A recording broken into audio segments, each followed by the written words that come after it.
The discovery of DNA, the Watson and Crick Model. Hello and welcome to MedGenio, your go-to platform for health education. Today, we're diving into a story that's nothing short of revolutionary, the discovery of the DNA double helix by James Watson and Francis Crick.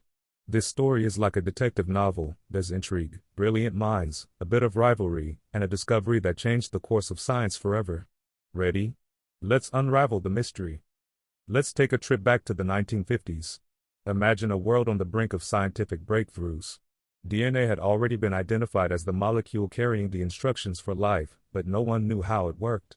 It was like finding a mysterious treasure map without knowing how to read it.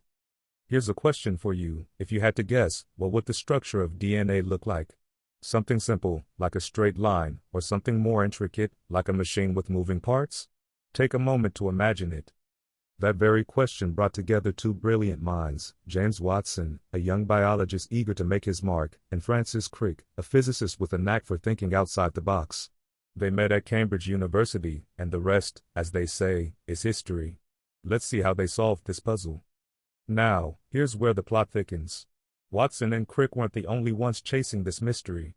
At King's College London, Maurice Wilkins and Rosalind Franklin were using X-ray crystallography, a technique that's like shining a light through a diamond to see its internal structure, to study DNA.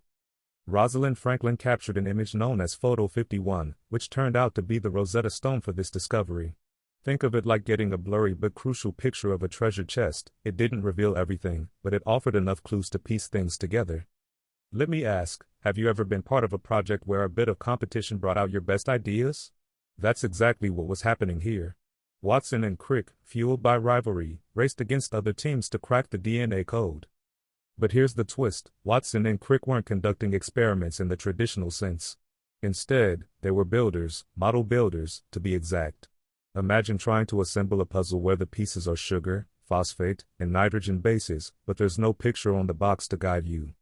Using wires and cardboard, they tried every possible combination.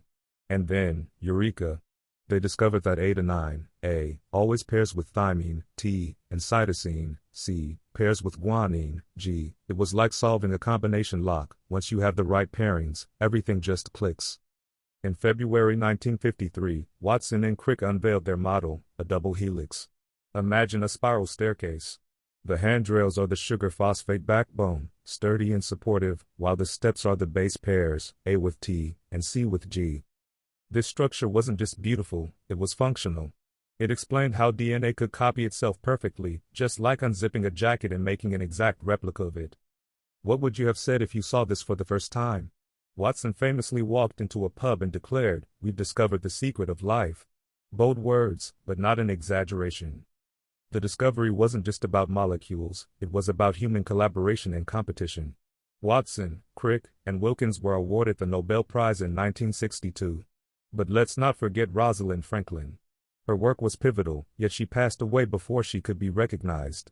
She reminds us that even behind-the-scenes heroes can change the world. Here's something to think about. Who inspires you in your field? Maybe it's someone who quietly supports you or someone whose work paves the way for yours. Like Franklin, they might not always get the spotlight, but their impact is undeniable.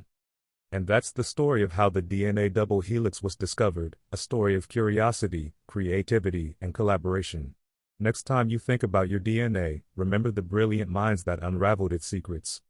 If you found this session enlightening, share it with someone who loves a good story.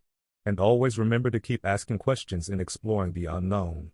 Thanks for joining us at MedGenio, and until next time, stay curious.